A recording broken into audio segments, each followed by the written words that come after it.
I'm so proud of it. When you go to a classical concert, you look at the program, who's coming, who's playing, which symphony. At 76 years old, the world-renowned violinist and king of the waltz, André Rieu, faces a heartbreaking tragedy that has left fans around the globe in shock. Known for his joyful performances and magnetic charm, Rieu has brought music, laughter, and beauty to millions. But behind the bright lights and standing ovations lies a story of loss, pain, and unimaginable struggle that few ever knew existed. What happened to the beloved maestro who once made the world dance? Today, we uncover André Rieu's deeply moving tragedy. The man who turned silence into song.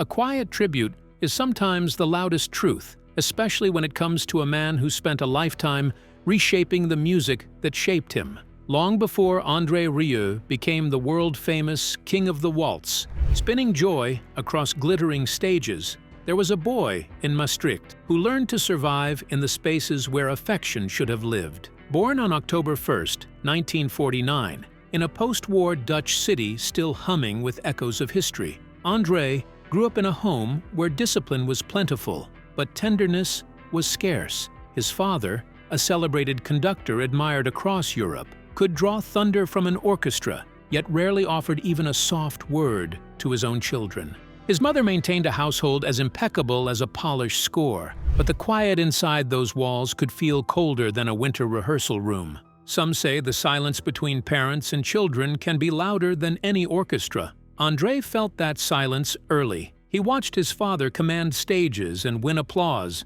while at home, he barely noticed the boy who sat alone mimicking his movements with a pencil baton. Approval was always there. Love rarely was. In later interviews, André would speak of this without anger, just a painful clarity. Facts, not feelings. Perhaps that is why the violin he picked up at age 6 became more than an instrument. In its wooden body he found a friend, a voice, a heartbeat. He practiced long after the house fell into stillness, playing to the dark, trying to carve warmth from the strings. Those years planted seeds of both talent and ache seeds that would later bloom into brilliance, but also shadow his health with exhaustion and pressure. Some admirers wonder if the intensity we see on stage is fueled by an old hunger to finally be heard. By the time he entered the Royal Conservatory of Brussels in the late 1960s, André hoped to find inspiration. Instead, he found halls filled with competition and cold professionalism. Passion wasn't praised, precision was. Rumors whisper that some teachers mocked his dreams of creating concerts filled with joy and connection. But André held on to that vision tightly, shaping it in secret, protecting it from the critics who thought music should remain stiff and formal. And then came 1978, a turning point. With no financial cushion, no family encouragement, and no certainty of success, André gathered a group of musicians who shared his belief that music could heal. In a modest rehearsal space in Maastricht, he founded the Maastricht Salon Orchestra, a daring act that quietly challenged centuries of classical tradition. The rooms were small, the audiences even smaller, but the laughter, warmth, and shared humanity inside those spaces mattered more than applause. Standing beside him was Marjorie, the woman who believed in his dream even when belief itself seemed fragile. Their love, met with strong opposition from his mother, became another battle André chose to fight. Losing his final link to his childhood home hurt deeply, yet it also gave him room to breathe, to create, to become the man the world would one day adore. Looking back, André never claimed to have healed completely. He simply learned to transform silence into sound,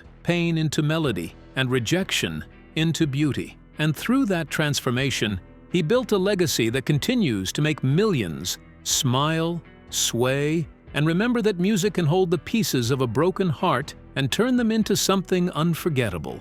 And as André Rieu returned to those quiet rehearsal rooms, what hidden struggles and heartbreaks did his music transform into unforgettable triumphs? The waltz that nearly broke him. By the time the world began to cheer his name, André Rieu had already weathered storms most audiences never knew existed. Long before he dazzled crowds in New York, Vienna, or Sydney with sweeping violins and grand waltzes, There was a man in a dim rehearsal room in the late 1980s, gripping his violin so tightly it felt like an anchor holding him together. He asked himself again and again whether music could truly heal the pain he carried, whether sound alone could stitch a broken heart and steady a trembling spirit. People often picture success as a clear, steady climb, but André's journey was more like a waltz danced on shaking knees. A few hopeful steps forward, then a sudden slip back, always teetering on the edge of giving up. Rumors swirled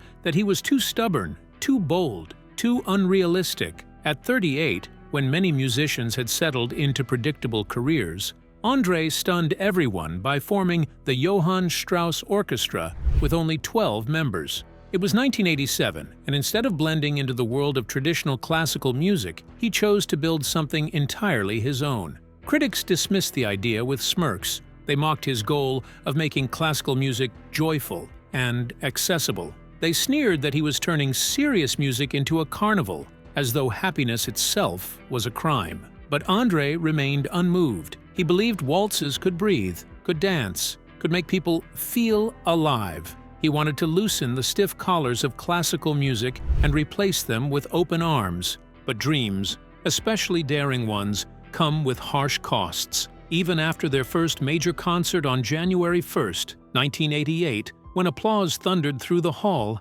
reality hit harder than ever. Money was painfully tight, travel was rough, cheap hotels, broken instruments, and endless miles on the road became their normal life. He spent nights counting coins under a small lamp, trying to figure out how to keep the orchestra alive for just one more week. Many times he skipped meals so his musicians wouldn't go hungry. He walked freezing streets after concerts, whispering to himself, "Just one more show, just one more chance." He played through migraines, dizzy spells, and trembling hands. Yet he refused to let his bow slip. He often said that if he ever fell, he wanted to fall on stage doing what he loved. Those early years were built on sweat, discipline, and sheer willpower. Every applause felt like a breath of air after drowning. Slowly, the tides began to shift. City by city, the joy in his music started reaching people. Audiences cheered not just for technical skill, but for the emotion he poured into every note. Then came the night that changed everything. In 1995, during a UEFA Champions League match, his performance of Shostakovich's Waltz number. Two stunned tens of thousands. The stadium erupted. Overnight, André went from struggling dreamer to international star. Yet the world never saw the exhaustion behind his smile. Fame didn't free him.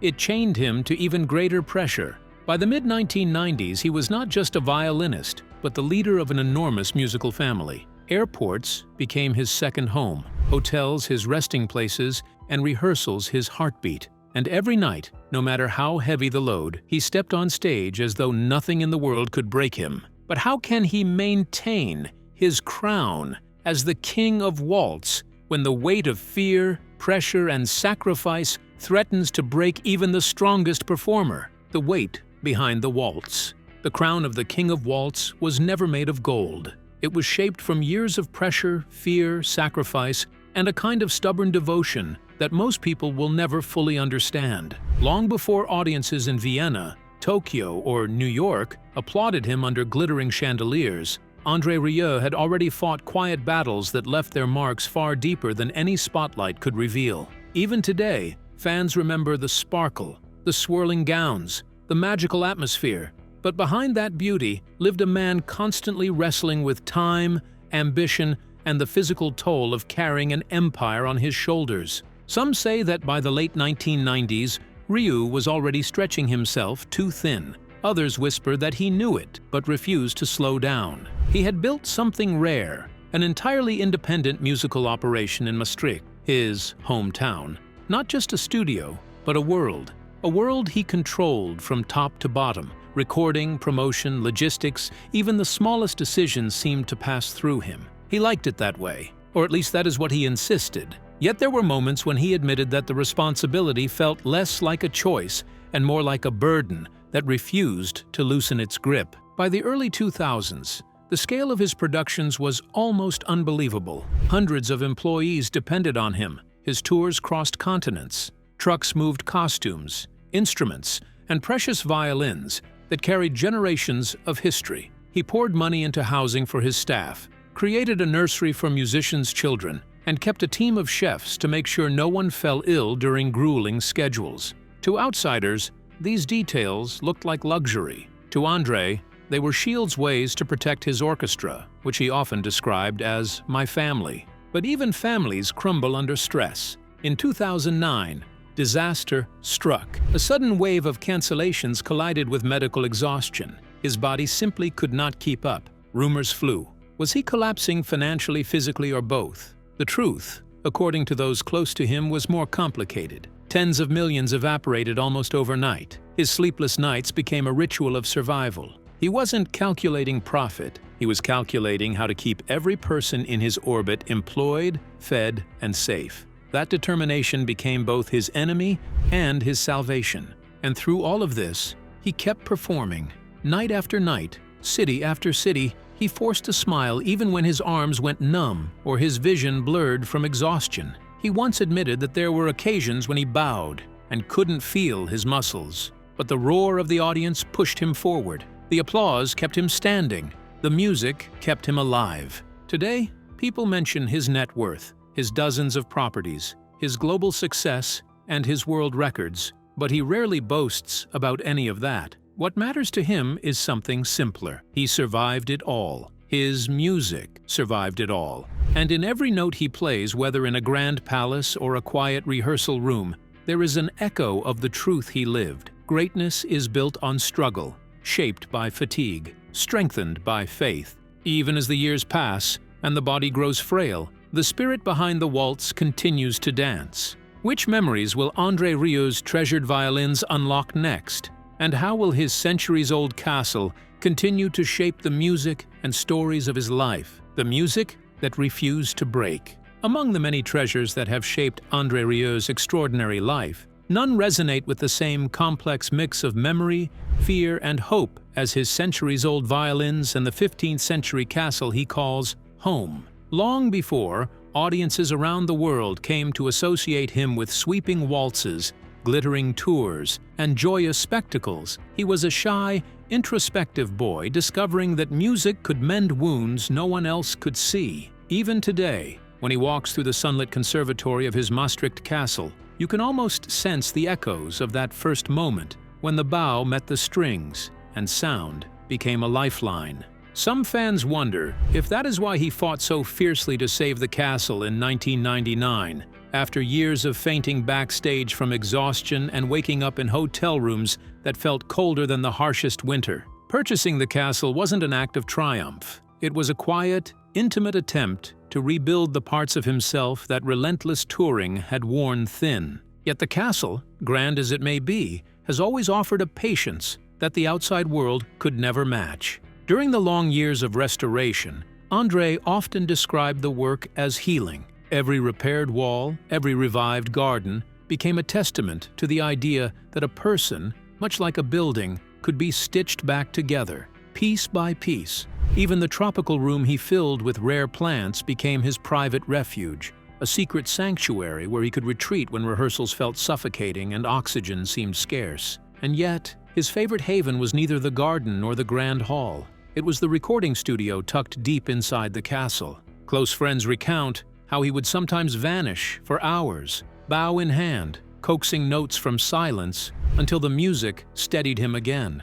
André understood better than most that silence has the power to comfort and to crush within the same breath. Then came the year that tested every lesson he thought he had mastered. In 2020, as a global pandemic spread like a sudden, unstoppable storm, the applause that had fueled his heartbeat for more than 50 years disappeared almost overnight. Concerts vanished from his calendar. The grand stages across Europe dimmed. Musicians who had shared the road with him for decades faced empty schedules and even emptier pockets. Rumors swirled that he barely slept, that the numbers in his accounts kept him awake more than any headline ever could. Some whispered that he quietly sold a vintage car. Others said he let go of cherished investments, all to keep his beloved orchestra afloat. Yet the most excruciating moment came when he stood before the 1732 Stradivarius that had traveled the world with him. A violin older than nations,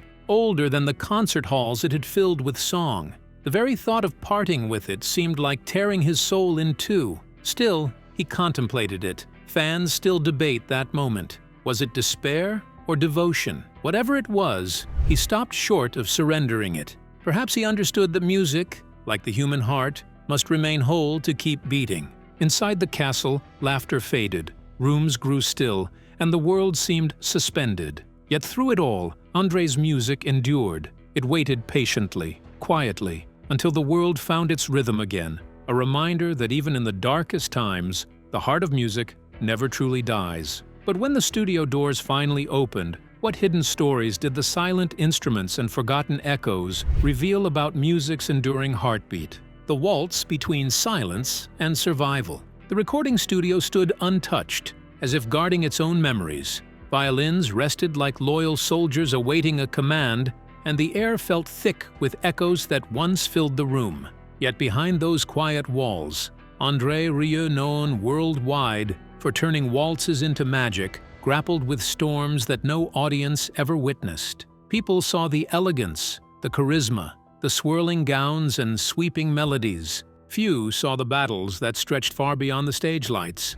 Long before crowds returned to their seats after the world shut down in 2020, there were already whispers of his struggle. Moments when his bow shook, not from passion, but because his body felt like it was betraying him. Decades of travel, sleepless nights, and endless performances had worn him down. But the harshest blow came earlier, back in 2010, when a relentless virus seized the inner workings of his ear. Balance became a stranger. Each step felt like walking on water that shifted beneath him. The man who could command a full orchestra found himself clutching his own walls just to stay upright. Fans sent letters from every continent, their messages filled with prayers. But behind closed doors he fought through nausea and spinning rooms.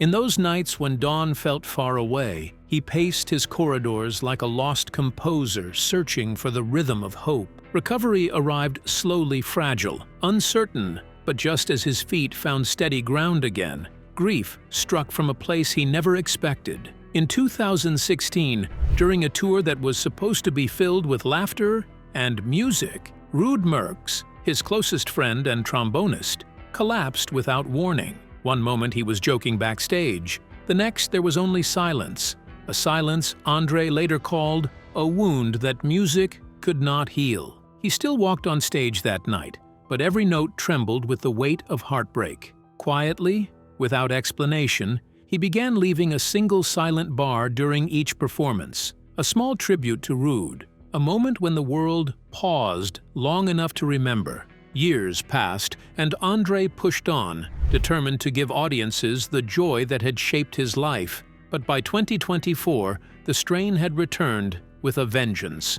During a concert in Mexico, beneath sweltering lights and in front of tens of thousands of fans, he raised his bow and the world spun violently. Flashing lights, swirling shadows, and the sound of terrified voices blurred into a haze. Paramedics rushed in. Stagehands shouted, and the man, known as the King of the Waltz, collapsed to the floor before a stunned crowd. Some say that moment changed him. Others believe it softened him, humbled him. When he finally returned to the stage after the world reopened, the applause wasn't about fame, it was about survival. Every waltz carried a deeper truth, every silence a memory. And somewhere in those fragile pauses, André Rieu proved that even when music falters, the heart behind it still fights to keep playing. When the applause faded and the spotlight dimmed, what unsettling secret about André Rieu's unforgettable night was revealed? The music that refused to fade.